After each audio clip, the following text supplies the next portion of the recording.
देख रहे हैं नेटवर्क 33 राजकुमार के साथ। तो चलिए बढ़ते हैं आज की कहानी की ओर। मैं उस रात केरल से सामान डिलीवर करके वापस लौट रहा था। हालांकि ट्रक में अभी भी लोड था, मगर काफ़ी कम लोड था, जिस वजह से मैं 70 की रफ्तार से ड्राइव कर रहा था। मेरे साथ मेरा खलासी मयंक था, जो अब गहरी नींद में सो रहा था। मैं नेशनल हाईवे 73 के रास्ते आगे ही बढ़ रहा था कि मुझे ऐसा लगा कि ट्रक की स्पीड कम हो गई है, जिस वजह से मैंने थोड़ी और एक्सीलेट देते हुए स्पीड बढ़ा दी। फिर कुछ देर बाद ट्रक की स्पीड फिर से कम हो गई। मुझे समझ नहीं आ रहा था कि अचानक से कौन सी खराबी आ गई है। तभी सो रहा मयंक नाक पर हाथ मसलते हुए बोला, अरे उस्ताद, ये किस चीज़ की जलने की बदबू आ रही है? तो इस पर मैंने कहा, जलने की बदबू? मैंने इतना कहा ही था कि मुझे भी वो जलने की बदबू आई, जिससे मैं ये समझ गया कि ट्रक के टायर ओवरहीट हो गए हैं। मैंने तुरंत ही ट्रक रोका और ट्रक से नीचे उतरा, ये देखने के लिए कि सच में ट्रक के पहिए इतने गर्म हो गए हैं क्या। जब मैंने ट्रक के पहियों की जांच की तो सही में ट्रक के पहियों से ही वो जलने की बू आ रही थी, मगर इतने कम लोड में ऐसा तो नहीं होना चाहिए था।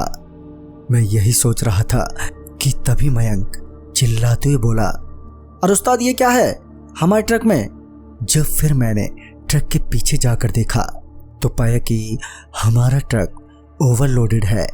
ट्रक में लोड देखकर जहां मैं इस सोच में था कि आखिर ये लोड कब और कैसे ट्रक में आई, तो वहीं मयंक मुस्कुराते हुए बोला, क्या बात है उस्ताद, इस लोड का अच्छा खासा भाड़ा मिला होगा आपको।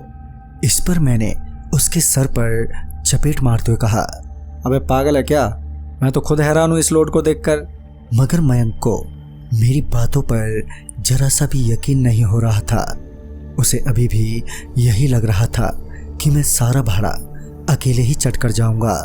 उस वक्त मैं तो बुरा फंसा, क्योंकि ना तो हम दोनों मिलकर वो लोड ट्रक से उतार सकते थे और ना ही ट्रक को छोड़कर वहां से जा सकते थे, जिस वजह से मैंने मयंक से पूछा, अब क्या करें भाई?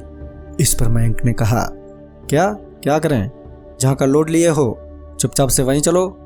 मयंक के इतना कहते ही मैं ये समझ गया कि इससे बात करना तो बेकार ही है। लिहाजन मैं वापस ट्रक में बैठा। मैं अभी ट्रक में बैठा ही था कि मुझे ड्राइविंग सीट पर एक काला पर्चा मिला, जिस पर सफ़ेद स्याही से कुछ लिखा हुआ था। तभी मेरे हाथों में वो पर्ची देखकर मयंक उस पर्ची को पढ़ते हुए बोला, ये क्या है? और फिर जब उसने उस पर्चे पर नज़र डाली तो वो बोला, अरे ये तो रोड मैप है, हूबहू वैसा ही है जैसा कि लोड के बक्से पर छपा हुआ है। जब मयंक ने ये कहा तो मैंने मयंक से वो पर्चा लेते हुए उस पर्चे को ध्यान से देखा तो पाया कि सही में पर्चे पर हूबहू वही छपा है जो कि लोड के बक्सों पर छप रखा था। पता नहीं क्यों अब मुझे डर लगने लगा था। मैं बेमतलब के किसी भी झमेले में नहीं पड़ना चाहता था। लिहाजन मैंने वो पर्चा वहीं पर फेंक दिया और ट्रक लेकर वहां से सीधे अपने रास्ते चल दिया। मगर 10 मिनट बाद अचानक ही पूरी ट्रक एक तरफ को झुकने लगी। ट्रक को पलटने से बचाने की कोशिश में मैं ट्रक को उस तरफ मोड़ दिया जिधर मुझे जाना नहीं था। उस रोड पर आते ही ट्रक नॉर्मल हो गई, मगर ट्रक की स्पीड बहुत तेज हो गई। मयंक तो इसी बीच बेहोशी हो गया था। ट्रक की स्पीड मैं चाहकर भी कम नहीं कर पा रहा था और देखते ही देखते ट्रक के पहियों से धुआं निकलने लगा। मुझे समझ में नहीं आ रहा था कि अब अपनी जान कैसे बचाएं कि तभी ट्रक एकदम से रुक गई। ट्रक के रुकते ही जहां मुझे थोड़ी राहत मिली तो वहीं ट्रक के बाहर जब मेरी नज़र गई तो और ज़्यादा डर लगने लगा।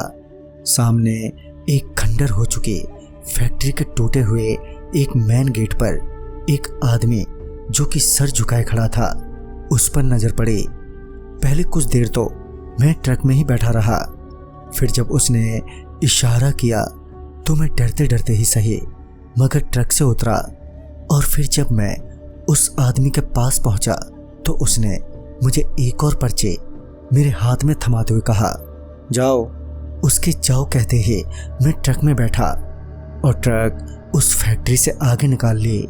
कुछ आगे आने के बाद मुझे एहसास हुआ कि मयंक तो ट्रक में है ही नहीं। अब मैं ये डिसाइड नहीं कर पा रहा था कि मैं मयंक को खोजने के लिए वापस उस पुरानी फैक्ट्री जाऊं या फिर अपनी जान बचाऊं। तभी मुझे उस पर्ची का ख्याल आया जो मुझे उस गेट मैन ने दी थी। मैंने वो पर्ची उसी समय खोलकर देखी तो पाया कि उस पर्ची पर एक एड्रेस लिखा था जो कि 57 किलोमीटर दूर था। साथ ही उसके नीचे मयंक लिखा हुआ था। मैं समझ गया कि मयंक को अगर वापस लाना है तो मुझे सीधे अपने ट्रक को उसी एड्रेस पर लेकर पहुंचना होगा जो कि एक पुरानी फैक्ट्री ही थी। वहां पर पहुंचते ही मैं मयंक को आवाज देने लगा।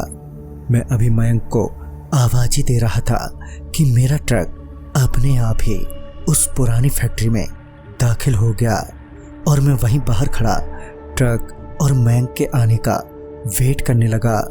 मगर रात से सुबह के 6 बज गए, ना तो मेरा ट्रक वापस आया और ना ही मयंक। मैंने किसी तरह हिम्मत जुटाई और उस फैक्ट्री में दाखिल हुआ, पर वहां पर ना तो मेरा ट्रक दिखा और ना ही मयंक।